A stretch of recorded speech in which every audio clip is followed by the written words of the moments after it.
한 해를 지나시면서 어려웠던 일들이 있다면 어떤 일들이 혹시 있습니까? 예수님을 믿고 이때까지 살아오시는 가운데 돌아볼 때에 제일 어려웠던 때가 있다면 혹시 언제입니까? 하나님의 나라에 가서 다윗을 만나서 다윗에게 믿음으로 살아갈 때 언제가 제일 힘들었냐? 그렇게 물어보면 저의 추측입니다마는 시글락에서의 사건이 다윗의 인생에서 굉장히 어려웠던 시기였을 것이다. 그렇게 생각이 듭니다. 개인적으로는 말씀을 계속 봐야 되지만 다윗의 인생에 정말로 힘들었던 때 시글락에서의 사건과 인생의 후반부 때 압살롬이 반란을 일으켰을 때 그때 아마 제일 힘들었을 거다. 그렇게 생각이 됩니다. 밧세바의 사건도 힘들었습니다만은 밧세바의 사건은 지가 잘못했기 때문에 힘들다라기보다는 회개합니다. 그 시간이 다윗에게는 더 컸을 것입니다. 그러나 세상 살아오면서 정말로 이렇게 어렵고 힘든 와중에 내가 처했구나라고 괴로웠던 때는 압살롬의 반란과 시글락 이 사건이라고 생각이 듭니다. 압살롬 반란 때는 사실 소망이 없었습니다. 압살롬이 여러 해 동안 공작을 해서 성경의 기록에 의하면 이스라엘의 모든 사람들의 마음이 다윗을 떠나서 압살롬에게로 다 갔다 그렇게 기록하고 있습니다.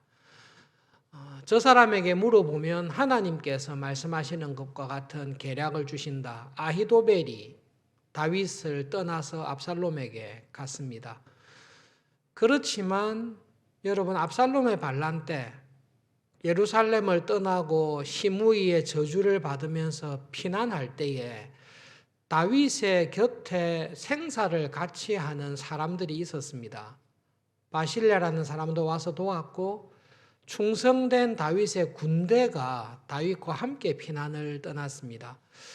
그 사실에 비하면 지금 시글락에서의 사건은 압살롬의 반란을 피해 도망할 때보다 훨씬 더 힘든 상황입니다. 다윗의 마음에 불안함이 있었던 것 같습니다. 아벡에서 시글락까지 한 120km, 100에서 120km 정도 됩니다.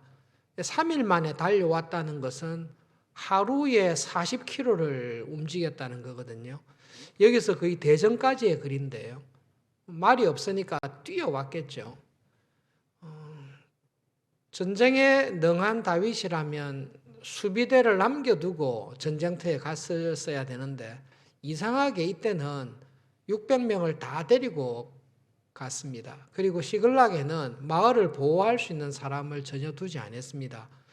다윗이 1년 4개월 동안 주위 사람들을 약탈하면서 죽이면서 다녔기 때문에 분명히 위험이 있을 것을 예상했을 텐데 이상하게 한 명도 남기지 않고 전쟁터에 다 데리고 갔습니다. 급히 3일 만에 도착해 보니까 온 마을이 시글락이 다 불타 없어졌습니다. 죽어 있는 사람이 한 사람도 없습니다. 다윗의 경험으로 봤을 때 이거 분명히 아말렉이 한 것이다. 아말렉 사람들은 포로들을 죽이지 않습니다. 착해서 죽이지 않는 게 아니라 노예로 팔면 돈이 더 많이 되기 때문에 사람들을 죽이지 않습니다. 불은 다 탔고 약탈당했는데 죽은 사람이 하나도 없다라고 했을 때 아말렉의 소행이구나 분명히 알았을 것입니다. 그 사실을 알았을 때 더 절망하게 된 거죠. 어떤 부족이다 하면 그 부족을 습격하면 되는데 아말렉은 본거지를 두지 않고 이동하면서 다니기 때문에 이 사람들이 어디로 움직였는지를 알 길이 없습니다. 그러니까 함께 있었던 사람들이 더 절망하게 된 것이지요. 마을이 불탄 것도 절망했고 약탈당한 것도 절망했는데 아말렉의 소행이다라는 것을 알았을 때에 모든 사람들이 소망이 없다. 찾을 길이 없다. 그래서 성경의 내용에 의하면 그 전쟁터에서 지내온 고생한 사람들인데 울 기력이 없을 정도로 울었다라고 이야기합니다. 한 사람도 빠짐없이 다윗을 포함해서 울 기력이 없을 정도로 울었다. 그리고 난 다음에 다윗이 이야기를 들었습니다.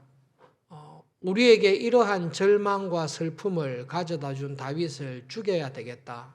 돌로 쳐서 죽이자라는 이야기를 다윗이 듣습니다. 부하들이 어려운 시기에 자기와 마음을 합하는 게 아니라 다윗에 대해서 크게 실망하고 이 슬픔을, 이 불행을 가져온 책임이 지도자에게 있으니까 다윗을 돌로 쳐서 죽이자라고 이야기할 때에 다윗의 마음이 사울 왕과 같이 다급하게 되었습니다. 그런데 이때 놀라운 하나님의 은혜가 다윗을 찾아왔습니다. 절망하고 소망이 없고 아무도 자기 편에 서지 않고 오히려 자기를 죽이려고 할 때에 다윗이 하나님으로 말미암아 용기를 얻었다라고 기록하고 있습니다.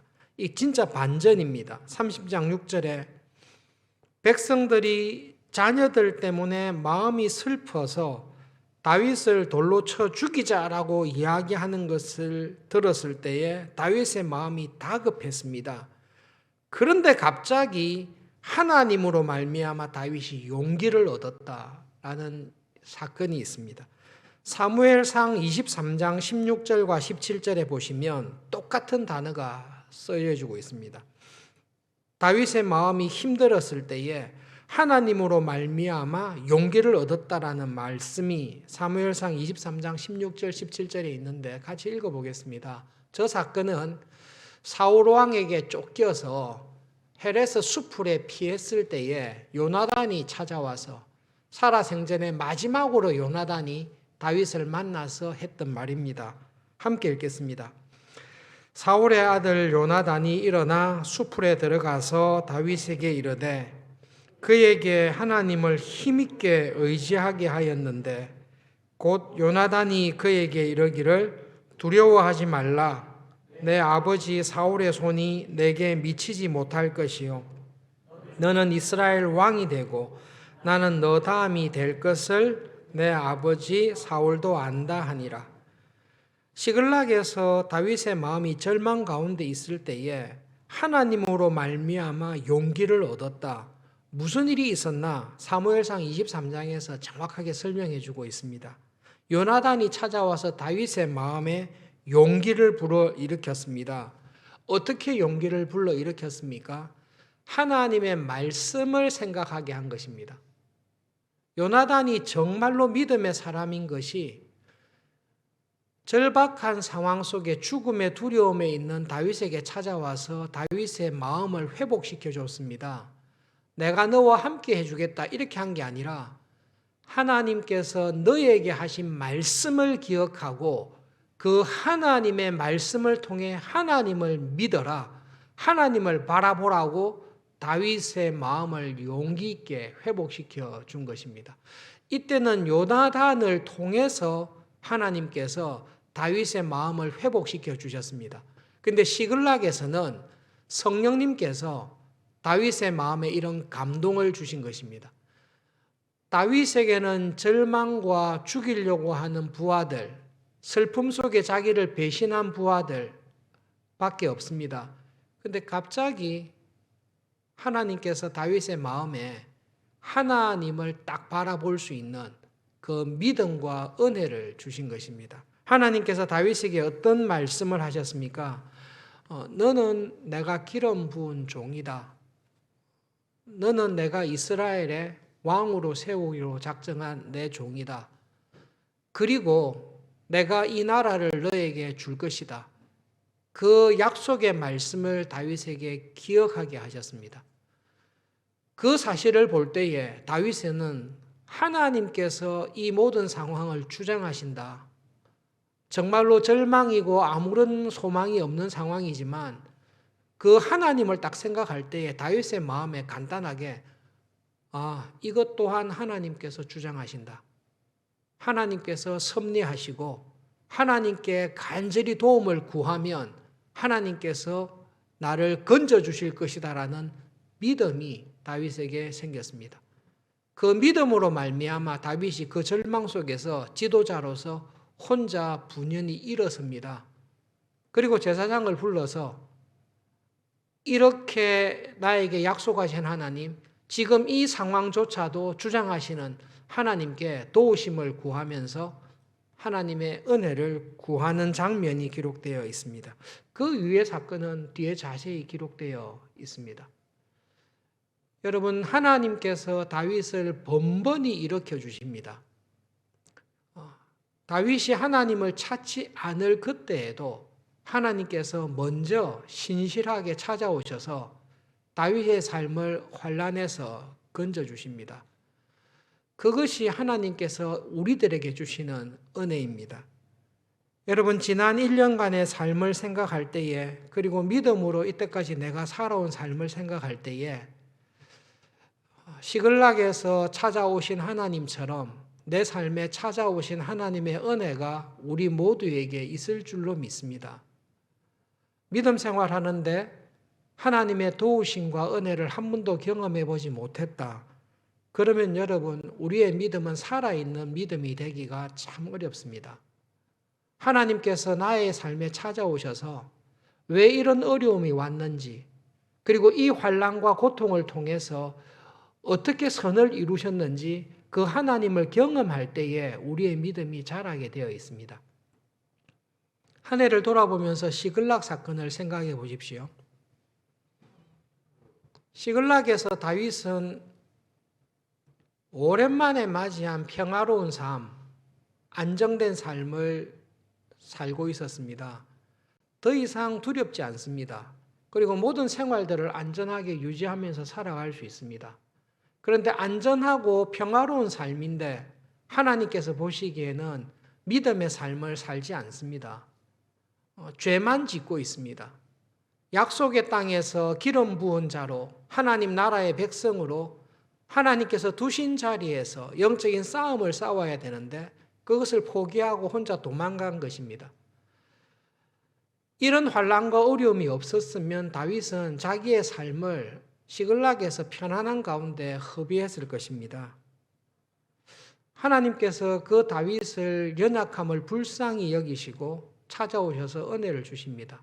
그래서 시글락을 다 불태워 버립니다. 왜냐하면 거기 있으면 안 되거든요. 다윗은 시글락에 거할 사람이 아닙니다.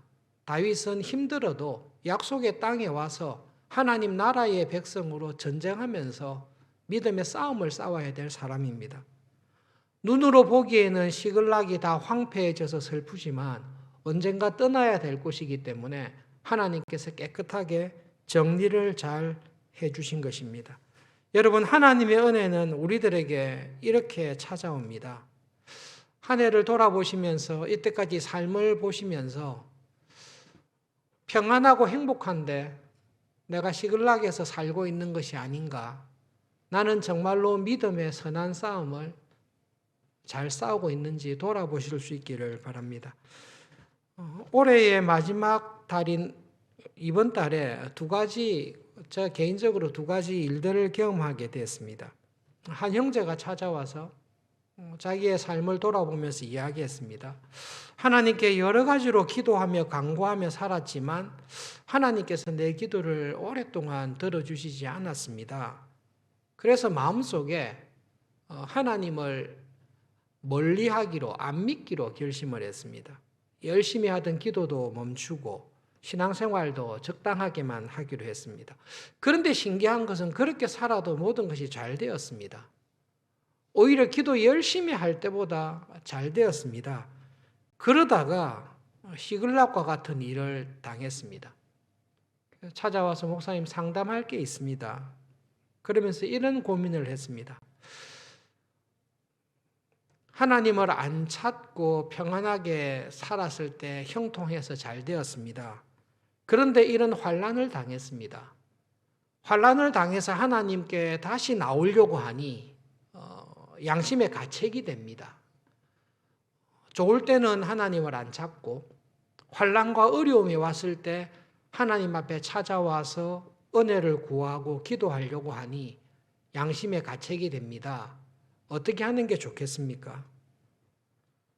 뭐라고 대답하겠습니까? 나도 형제하고 똑같은 사람이라고. 우리는 형통하고 안정되고 성공할 때는 전심으로 하나님을 안 찾는 본성이 있습니다. 하나님께서 환난을 주지 않으면 다윗은 시글락에서 평생 살 마음도 있을지 모릅니다. 그러나 하나님께서 환난을 통해서 나를 돌아보게 하십니다. 내가 있는 자리가 올바른 자리인지, 지금까지 살아왔던 삶이 하나님의 심판대 앞에 섰을 때에 칭찬받을 만한 믿음의 선한 싸움을 싸우는 삶이었는지 돌아보게 해주십니다. 내가 지금 있어야 될 곳에 있지 않구나. 그래서 하나님께서 나를 하나님께로 다시 부르시기 위해서 이런 일을 허락하셨구나. 그것을 깨닫고 하나님 앞에 나오는 것, 하나님께서 기뻐하십니다. 하나님께서 그 은혜를 주시기 위해서 시글락을 불태우시고 그 은혜를 주시기 위해서 형통하던 삶이 한순간에 무너지게 하는 은혜를 우리들에게 주십니다. 여러분, 환난은 괴로운 것입니다. 여러분, 환난 자체, 질병 자체, 고난 자체, 억울한 것 자체는 결코 좋은 일이 아닙니다. 그러나 환난과 어려움과 질병을 통해서 하나님께 더 가까이 갈 수 있는 것은 우리에게 큰 유익이고 복입니다. 하나님께서는 환난을 우리에게 주지 않으십니다. 굳이 하나님께서 환난을 우리에게 주지 않아도 우리는 환난을 항상 만나게 되어 있습니다. 이 세상 자체가 항상 환난이 있는 곳입니다. 그리고 우리의 잘못된 선택이나 습관이나 결정으로 인해서 우리는 어려움과 환난 가운데 계속 빠지게 됩니다. 내가 아무리 운전을 잘하고 내가 아무리 정의롭게 살아도 내 주위에 있는 음주운전한 차량이 와서 들이박을 수 있고 내 주위에 악한 사람들이, 내 주위에 타락한 사람들이 언제든지 내 삶에 들어와서 나를 힘들게 할 수 있습니다. 그러므로 여러분, 환난은 어찌할 수 없습니다. 그러나 그 환난을 통해서 하나님을 더 가까이 하게 되는 것, 하나님의 은혜와 도우심을 경험하게 되는 것은 하나님께서 우리에게 주시는 복입니다. 성탄절을 앞두고 교회에 25일 날 많이 추웠지 않습니까? 교회에 한 가족이 찾아왔습니다. 자녀 둘을 다 데리고 와서 왔길래 어떻게 이렇게 추운데 왔냐고. 내일 성탄절 예배에 너무 추워서 아이들과 함께 예배드리기 어려울 것 같아서 하나님의 은혜에 감사하기 위해서 본당에서 기도하기 위해서 가족이 찾아왔습니다. 우리가 한 해 동안 오랫동안 기도했던 지수네 가족입니다. 지호하고 지수하고 그 아버지 어머니가 기도하러 찾아온 거죠. 감사할 일이 뭐가 있겠습니까? 우리가 알다시피 열심히 우리 아픈 분들을 위해서 기도했는데요. 특별히 그 지수와 그 가족을 위해서 교회가 열심히 기도한 거 기억할 것입니다. 성탄절을 앞두고 하나님 앞에 나와서 기도할 만한 이유가 무엇이 있습니까? 그 어렵고 힘든 과정을 거쳤는데 환난은 우리를 괴롭게 합니다. 그러나 그 환난을 통해 하나님을 간절히 찾을 때에, 하나님의 은혜를 경험했을 때에 우리는 환난은 힘들었습니다.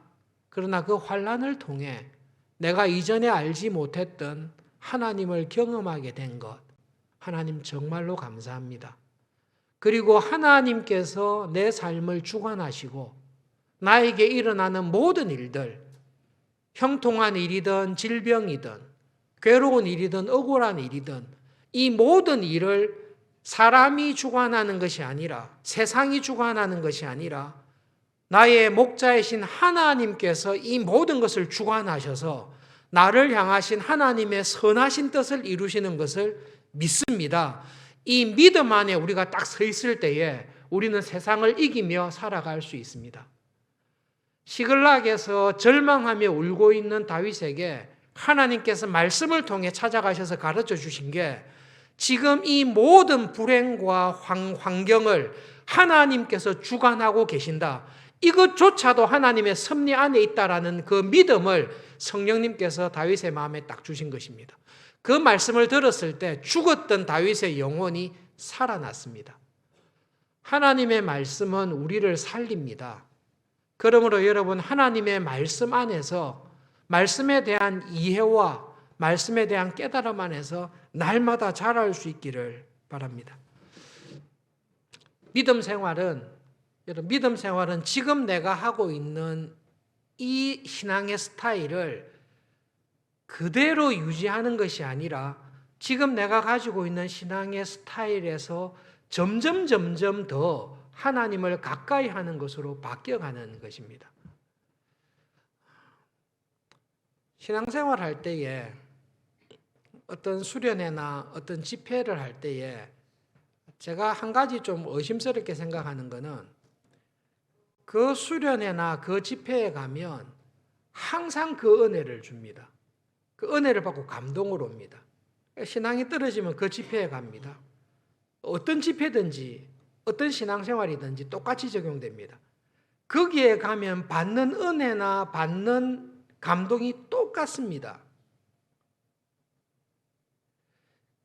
은혜를 받는다는 것은 좋은데요.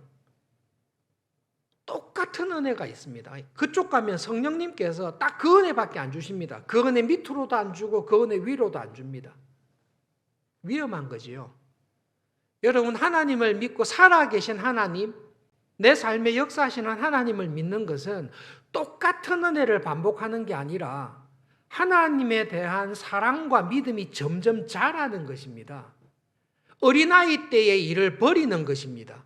어린아이 때에 경험했던 하나님이 아니라 삶의 여러 가지 환난과 고난을 통해서 하나님, 옛날에는 하나님이 이런 하나님이셨는데 하나님이 정말로 이런 하나님이시네요라고 하나님에 대한 믿음과 이해가 살아있는 믿음으로 커지는 것입니다. 그 믿음이 자라기 위해서 하나님께서 쓰시는 방법이 환난을 주시는 것입니다. 하나님, 저는 부족함이 없습니다. 저에게 더 많은 것 안 주셔도 됩니다. 이것으로 저는 참 족합니다. 저에게 더 많은 것을 주시면 저는 교만해지니까 하나님, 저는 이것으로 만족하며 자족하며 살겠습니다. 이게 교만입니다. 여러분, 참 하나님을 아는 사람은, 정말로 믿음으로 살아가는 사람은 쉽게 말씀드리면 하나님을 항상 더 사랑하면서 살아가는 사람입니다. 작년보다 올해 하나님을 더 사랑합니다. 작년에 했던 경건 생활보다 올해 경건 생활을 더 합니다. 하나님에 대한 사랑이, 하나님의 은혜에 대한 체험이 그것이 점점 자라는 것입니다. 자전거를 타는 것과 똑같습니다. 여러분, 자전거 위에서 안 넘어지시려면 어떻게 하면 됩니까? 자전거 잘 타시는 분들 자전거 위에 타셔서 균형을 딱 잡고 안 넘어지기 위해서 버티는 분들 계시잖아요. 그렇지만 여러분, 버티는 게 한계가 있습니다. 자전거를 타고 자전거에서 안 넘어지기 위해 제일 좋은 방법은 자전거를 페달을 저어서 앞으로 쭉 가시면 됩니다. 하나님께서 우리에게 주신 은혜, 샬롬, 평안이라는 게 있습니다. 하나님의 은혜 안에서 믿음으로 살아가는 사람에게 샬롬, 평안을 주시는데요.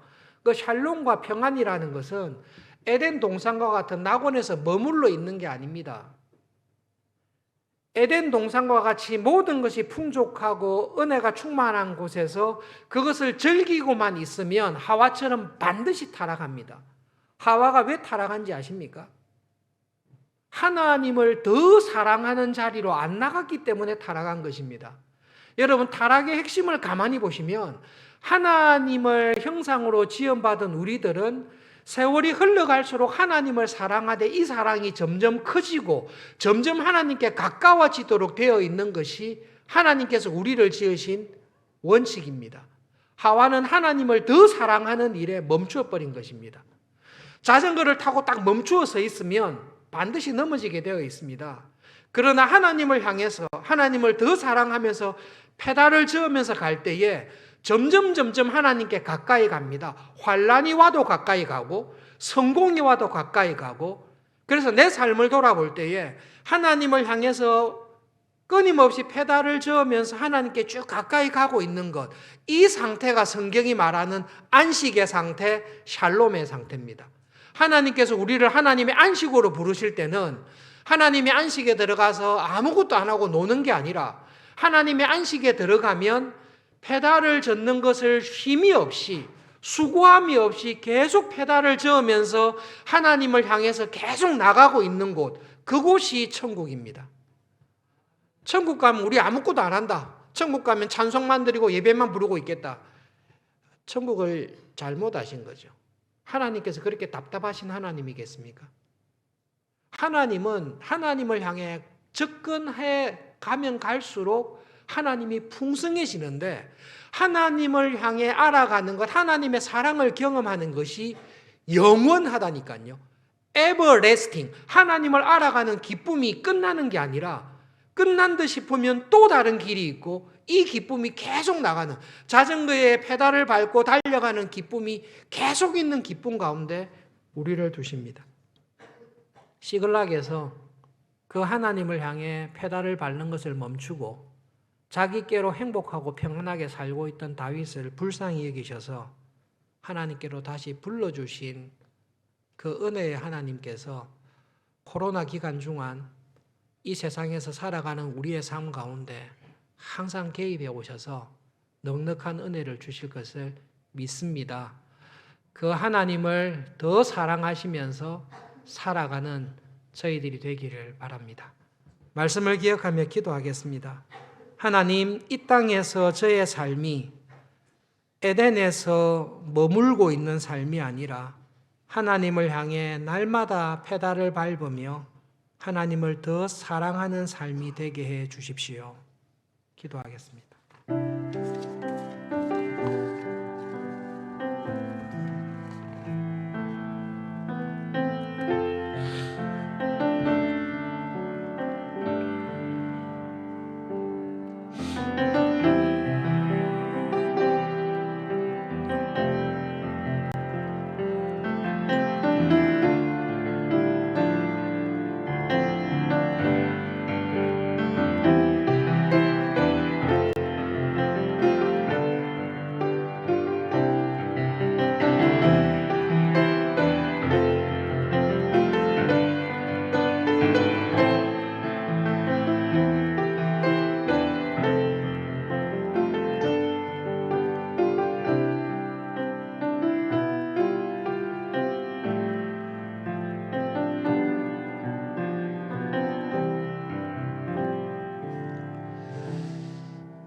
하나님, 예배를 드리는 우리 교우들 가운데 시글락에서 절망한 다윗과 같은 상황에 있는 교인이 있다면 이 모든 환난조차 하나님께서 주관하시는 것을 믿는 믿음을 주셔서 지치고 상한 영혼을 회복시켜 주시기를 간절히 기도합니다. 하나님, 우리 교인들 가운데 하나님의 영적인 선한 싸움을 싸우는 자리에서 물러나서 시글락의 평안 속에서 인생을 허비하고 있는 교인들이 있다면 하나님, 다시금 페달을 힘차게 밟고 하나님을 더 사랑하면서 살아가는 은혜의 자리로 회복시켜 주시기를 간절히 기도합니다. 이 땅에서 살아가는 동안 하나님을 어제보다 더 사랑하며 살아가는 복을 주시옵소서. 예수님의 이름으로 기도합니다. 아멘.